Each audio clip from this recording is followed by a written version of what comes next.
guys, it's Cecile. Welcome back to my channel. For those of you guys who are new, I'm a freshman at Brown University, double majoring in biology and history as a pre-med, and I basically made this YouTube channel to share with you guys the advice that I wish I'd known in high school and now in college, just so you don't make the same mistakes and just so your transition's a whole lot smoother. So if that sounds interesting to you, make sure to subscribe down below and hit the bell to get notified every single time I post. So now that I'm finally back on YouTube making videos and all that, I thought I would make a video about basically what I learned in my first semester of college, just to share with you guys, just because I think my first semester went really well. I love Brown. I loved my first semester, but there were some things that I wish I'd known going into college. So honestly, let's just get right into it.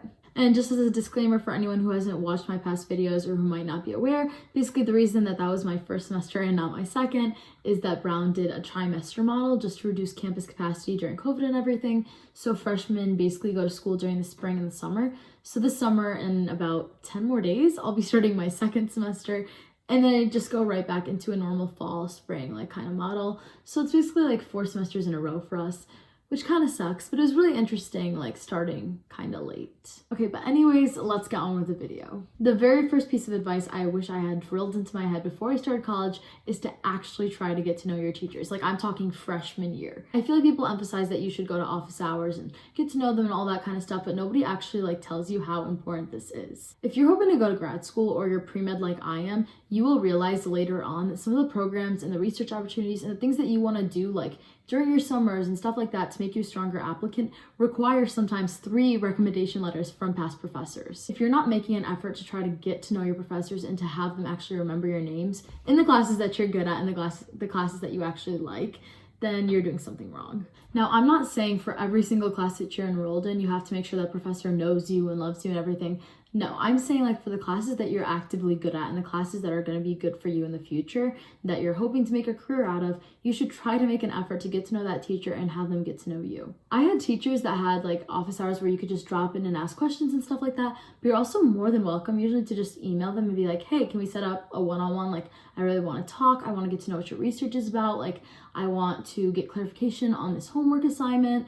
Just like make conversation, and oftentimes the conversation that you start with won't be the one you end with, because you'll end up getting into broader conversation topics and just freely talking and getting to know them as a person. But the most important thing is that you're reaching out to your professors and building those relationships really early, because you will need them as soon as sophomore year and sometimes even freshman year. The second thing I learned in my first semester is to stop worrying about things that I cannot control. So after you've turned in a really difficult test or a paper that you didn't think that you did so well on, you really can't do anything until you receive that grade. Honestly, sitting and thinking about it and stressing about how you would have done, or like stressing about what your grade's going to be, or calculating what you think your grade is going to be, won't do you any good, because doing all that stuff won't impact what your actual grade is in the end. You did what you need to do, and now you just have to wait and you have to be patient. You can't impact anything, and you won't do yourself any good by stressing about it. So save yourself the time and energy and let it go after it's out of your hands.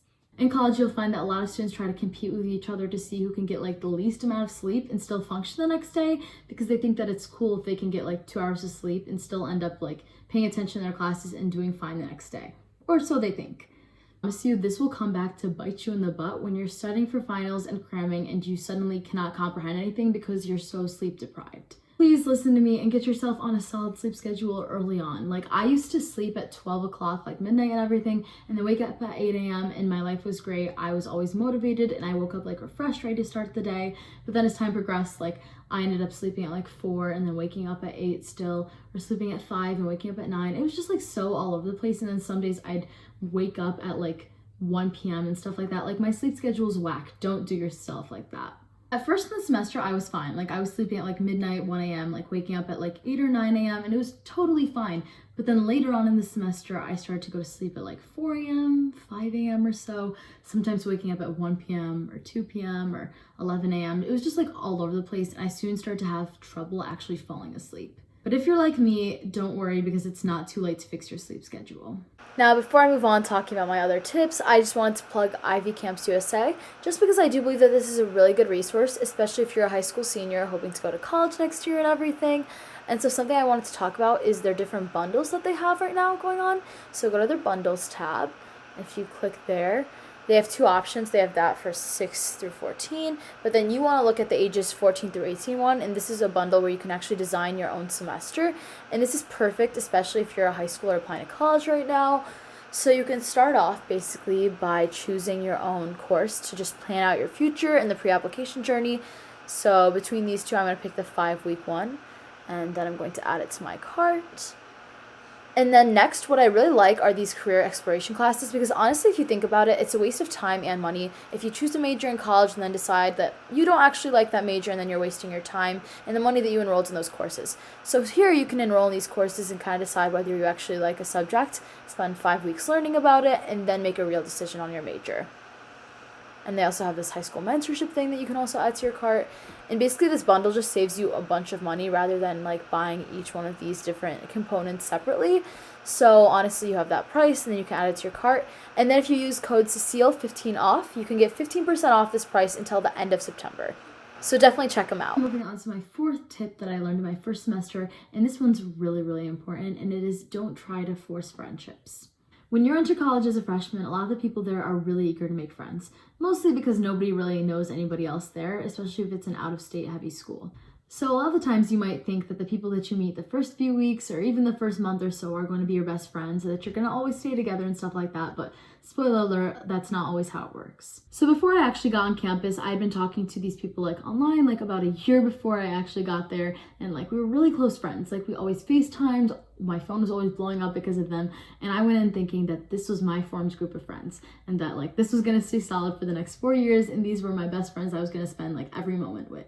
I remember people telling me like, no, like friends are fluid, like people are different in person, you never really know what could happen, like you guys might not have classes together, you might not like run into each other's paths and stuff like that. And they were right.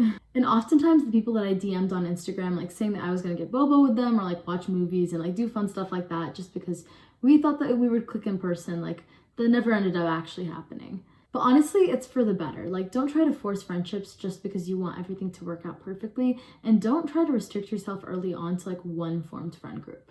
And most importantly, if you get the vibe that someone doesn't like you or doesn't want to hang out with you and that kind of stuff, do not waste your time and energy trying to pursue that friendship, because there are so many people out there that you can be friends with and like make memories with. So you shouldn't try to like force yourself down and make yourself only become friends with that one person just because you want to. Honestly, college is an exciting experience, and you meet so many different people from so many different parts of the world with so many different interests. So do not try to restrict yourself based on what you think you want in a friend group. Like honestly, some of the people that I met online that I didn't actually vibe with as much online ended up becoming some of my closest friends, like in person. So you really don't know what the vibes are going to be like based on your online interactions and that kind of stuff. So don't try to restrict yourself. That's all I have to say. The fifth thing I learned in my first semester is not to let yourself get too behind, especially with classes and extracurriculars and all that stuff, because it does pile up, and by the end of the semester, you will literally have no energy. For me, I remember like towards the end of the semester, I reached a point where I was like, I literally cannot absorb any more information, so I'm just not going to try with this anymore. Like, I'll learn it all before the final. I will literally be fine. Then fast forward to the time before the final, and I was stressing out so much trying to remember everything and try to relearn everything, and it was just so much work. Concepts pile up on top of each other, so you cannot expect yourself to just like not learn one concept and then be fine for the next unit, because a lot of the times the stuff that you learn in the new unit depends on the stuff from the old unit that you did not let yourself learn. Like honestly, just keep reminding yourself of your goals and why you're doing what you're doing and what you want to accomplish in the short term and the long term, because this should motivate you enough to actually get your stuff together and get your stuff done. Like honestly, when you're in college, it's so tempting to get caught up in the excitement of everything, like trying new places and trying new foods and meeting new people and having fun and everything like that. But all the times you can forget why you're actually there and the goals that you want to accomplish and everything like that. So keep all that at the forefront of your mind and keep yourself motivated until the end of the semester. It's really hard to keep pushing through, especially as your work starts to pile up and you get burnt out and overwhelmed. But I promise you that in the end, it will be worth it and you will thank yourself. Like honestly, looking back, I had a really good first semester. I met a lot of new people. I tried new foods, went to new places, and had a lot of fun and all that kind of stuff. But I also did well in my classes so that I was set up for success for the next 4 years, and after that for medical school and like applying to medical school and all that kind of stuff. So just think of yourself and your goals at the same time while you're doing everything that you are doing. As always, thank you for watching my channel. I really hope that I'm helping you guys out there. DM me if you have any comments or future video ideas or anything like that. And as always, I'm really thankful and love you guys.